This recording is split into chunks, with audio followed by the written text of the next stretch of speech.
This video is brought to you by Squarespace. My wardrobe desperately needs sorting out, so I thought, why not sort your wardrobe out while I sort mine? You had wardrobe dilemmas, I answered. So let's get everything out of here, we'll sort it out, and I'll sort you out. Don't know if I phrased that right. It begins. It continues. This is the problem. This is what we hide. There's so much stuff. My side of the wardrobe is now empty. Let's start with question number 1. What would you recommend to someone who wants to elevate their personal style? Don't buy more clothes.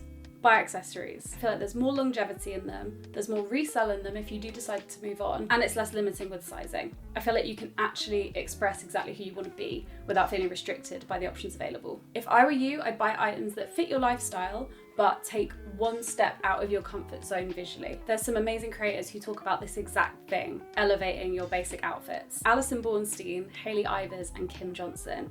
However, all of these women are white and straight-sized, so if you have any other recommendations of creators who talk about elevating your wardrobe, please leave them below. Let's do like one section, we'll go easy. Let's do some tops. Tops is fine, right? I swear I haven't bought a cardigan in years, and yet it's like for having babies. I've missed this top. So the bad news is my closet is tiny. The good news is that we have another wardrobe now, so the formal wear will go downstairs and hopefully that will free up some room in the hanging space. And some items just need donating, including this shirt I thrifted the other day. How do you know if an item is good enough quality to invest in? I will say now, I'm a novice. I have no idea, but I've learned a few things from my friend Georgia. She's called Glamoramo and she was a pattern cutter, so she her seeds of wisdom reach me just by osmosis. And then I've learned so much from following Andrea Chung on Instagram and TikTok. For me, I just tend to check the stitching and check if there's any or a lot of loose threads. And I'll check if there's a lining and just generally the quality of how the materials feel on my skin. If you've ever invested in anything from a boutique brand or a luxury brand, then you'll know what I'm talking about.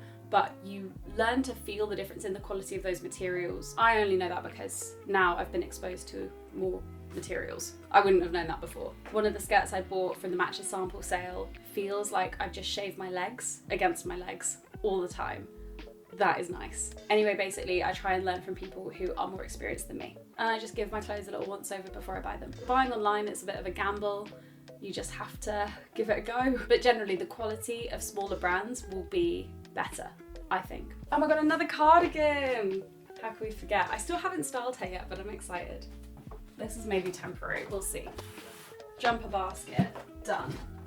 Wardrobe refresh for uni, question mark? Basics, filling in gaps but still fashionable. I can't tell you what you need, but I can tell you some mistakes and learnings that I have from my time at uni and building a wardrobe then. Something I've learned in my journey building my wardrobe about basics is that not all are created equal, and it's worth taking the time to work out, for example, what cut of vest you feel most comfortable in and suits you the best. Instead of just thinking, oh, I'll just buy 2 new vests and not really thinking about the way they look on you, you won't get as much wear out of them. For me with the vest example, I would always buy these like racer neck ones, but actually I just really didn't like the way that the top of my arms looked and it would just highlight that. Felt really uncomfortable. Then I bought some from Skims. The Skims everyday everything, the every something dress, and it had these wide thin straps across here and almost like a bandeau, and that style makes me feel really confident. I really like it, and I also realized with my workout wear I like particular styles of workout top, and it sounds silly but I'll get excited to wear them, and thus I'll wear them more and I'll get more value for money, it'll be better for the planet, all of the good things. So pay attention to what makes you feel comfortable, what you think suits your body and makes you feel good, and then you'll only end up buying those basics once. Lesson 2 from uni is if you're going to buy something cool, make it shoes. You wear them nearly every day, they elevate any of your basics, and they really show off your style. Like if I see a girl out in Doc Martens, I know who she is. If I see a girl out in Stan Smiths, I know who she is. Same applies for everyone, not just girls. Is that night out clothes are basics. This really does only apply in uni and maybe in your like early 20s. But yeah, save yourself time, save yourself wasted money on getting a new outfit when you go out, and see those items as part of your staples. Pick pieces for nights out that you can mix and match with other things that you own, accessories that elevate casual bits, and make that suited to whatever a night out looks like for you. But yeah, if you buy those basic things that elevate your wardrobe into a night out wardrobe, at the beginning you will save yourself so much money. Or it could just be like London, where honestly night out clothes are just what you wear every day. Maybe we'll do a little trouser section. Oh my God, I forgot I had this. I got this on Depop. I think it's Bershka. It's not like radically. It's giving very Ladette Bella Hadid. Imagine it with like long socks and sambas. I think that's how she'd style it, and those really thin sunglasses that make you look like the three blind mice in Shrek. I probably won't be styling it like that. These are the trousers that I have no idea how to style. My god, my huge jeans. Love these. Bottom drawer done. I am drinking this magnesium water because I'm trying to have more magnesium. Apparently it helps our periods, and I could really do with some help. This next question comes from someone who's training to be a solicitor.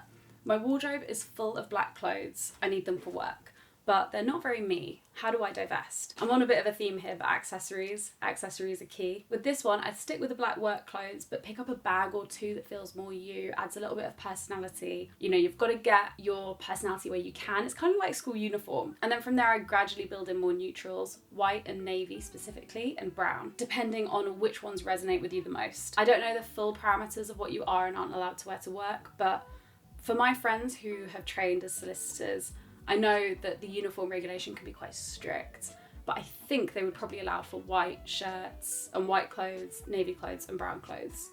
I could be wrong, so, you know, if I am, ignore this. Then I had a little look for some bag images as well. I will share some here of just some ideas of large bags that can fit a laptop or fit books, whatever you need. And they're still smart, but might inject a bit more of your personality into your workwear. I hope this helps. I think let's like hang some shit up. Wish you could see this floor.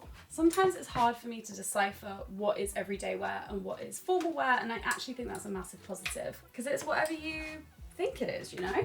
Everyone always asks me where this dress is from, so just to clarify, my friend Georgia made it for me, the one who I said is the pattern cutter. She cut some patterns.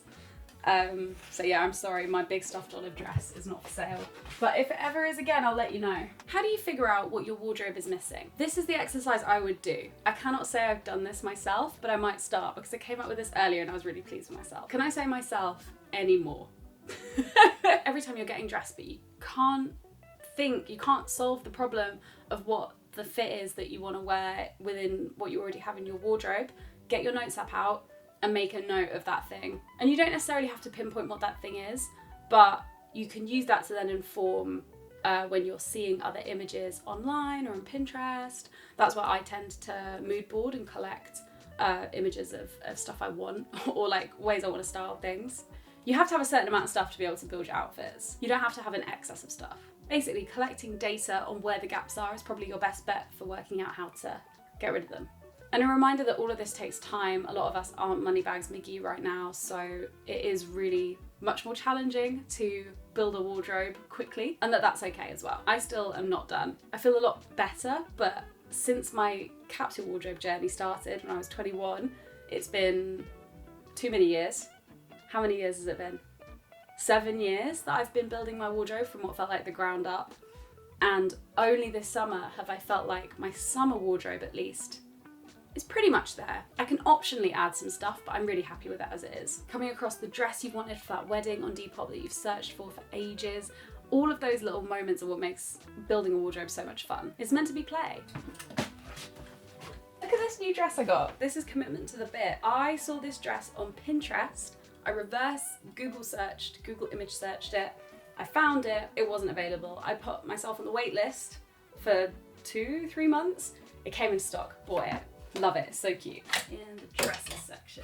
How to fight the urge to throw everything away that doesn't fit you now that you're in your mid-20s. If this is to do with size, then put it all away. And I mean properly away. Buy some storage bags, maybe those like compressy ones that you can suck the air out of with a vacuum cleaner. Pack all of those clothes that don't fit you, put them under your bed, put them in the loft, whatever, and don't touch them and don't go through them for 2 years. You will instantly feel a lot better with them organised and out of your sight, but put on ice. And if you do fluctuate in weight in the next few years, you can crack them back out, bring the ones you like back in and donate any or sell any that maybe aren't for you anymore. But I'm not about Marie Kondoing it regularly and, you know, really hastily giving stuff away. There's a lot of items I've really liked, but haven't necessarily fit where I'm at right at that moment, so I've just put them away for a year or two. And sure enough, if I have that gut feeling about them, I pretty much always go back to them. Yeah, and just going through them with fresh eyes is really helpful. And reintroducing pieces you love that you already own back into your wardrobe, it's just fun. Again, it's like changing it up without spending any money or, you know, adding to the wardrobe itself. But yeah, there's no rush with wardrobe building. In terms of your style changing, that's harder. There's methods of like going through, working out what you've already got, what you already love wearing, keeping all of that in. The method of taking everything out, which is basically what I'm doing now, putting everything back in that you are definitely wearing, you really love, fits you well, and then assessing from there the other items. And sometimes you make mistakes and that's okay. Just making sure that if you're doing a big shift in your wardrobe, that you are doing as much secondhand shopping as possible. I think that the secondhand marketplaces have made that so much easier now. You can write out everything you want to refill your wardrobe with. Keep it kind of vague, because obviously your taste might change a little bit and you might tweak your ideas as you go along, but then assign them month on month. Almost like the way that people pay off debt. You know, they make a month by month plan. Make a month by month plan for the items that you plan to buy at different points. You might not do it, but break it down. And then hopefully this time next year, you'll have the wardrobe you want. My poor little plant's getting a little bit beaten up here, sorry. Let's do a final question and then I'll finish off the wardrobe. How do I shop secondhand online with a low budget? I hate to promote Amazon, but buy a fabric tape measure. Amazon's probably the place you're gonna find one for under $5. Take your own measurements, and then when you're buying clothes online, ask the sellers to measure the parts of your body that are unconventionally sized. Most sellers should be happy to do that, and that makes the likelihood of you putting money into clothes that will fit you much higher, and thus also getting wear out of the clothes, creating less cost per wear for you. So yeah, that £3 investment in a tape measure might be your best one yet. Another thing I do when I'm looking for bargains is to change the search page to list items by price, low to high. And then I can see exactly what is cheapest on offer, and I can kind of go to my budget. Because a lot of the times, a lot of places don't have amazing search tools, but they often have the option of viewing items low to high price. It's definitely worth searching something you want on Vestiaire and then hitting that price low to high filter. I have found some absolute steals, like genuinely some absolute steals on secondhand sites. So I want to give you some hope. It is possible, and I wish you the best of luck. Before I finish the wardrobe, I would just like to say a massive thank you to Squarespace, who have sponsored this video. Squarespace, good friends of the channel, we love them. Squarespace is the all-in-one platform for growing your business and building your brand online. I built my site on Squarespace probably 1.5 years ago now, and I love it. It does everything I need it to. So functional, and it was so easy to build. I have my blog on there and I sell my presets on there. If you want to see more of my fashion content, I put a lot of it on my blog. I also sell my Lightroom presets if you want to perfect your Instagram photos. And Squarespace have just brought out Fluid Engine, which is their next generation website design system. You can start with a great website template and customize so many design details. It's perfect for people who are a little bit creative and want to like flair their creative side while building a site. But don't worry if you don't. They also have many amazing templates, and you can unlock loads of features that help you build the website that you need. And to sweeten the deal, you can get 10% off your first website or domain by going to squarespace.com/LucyMoon or using the code LucyMoon at checkout. You're so welcome. Go and check out my site if you want some inspiration, and thank you Squarespace for working with me on this video. Right, let's put everything back in this wardrobe. Woo! From here onwards is my little summer capsule. There's still a little bit to sort out, but I think we're pretty much done. Some stuff's gone downstairs, some stuff is under the bed, some stuff is in the loft, and some stuff is going to new homes, and it feels good. Thank you so much for watching. I really hope you've enjoyed this video. If you have, please give it a like. If you want to have a chance to ask a question for the next one of these videos, this could be a little series that we do. Follow me on Instagram. I actually post quite a lot of fashion content on there, including videos. So it's worth a follow. And thank you so much for watching. I will see you in my next video.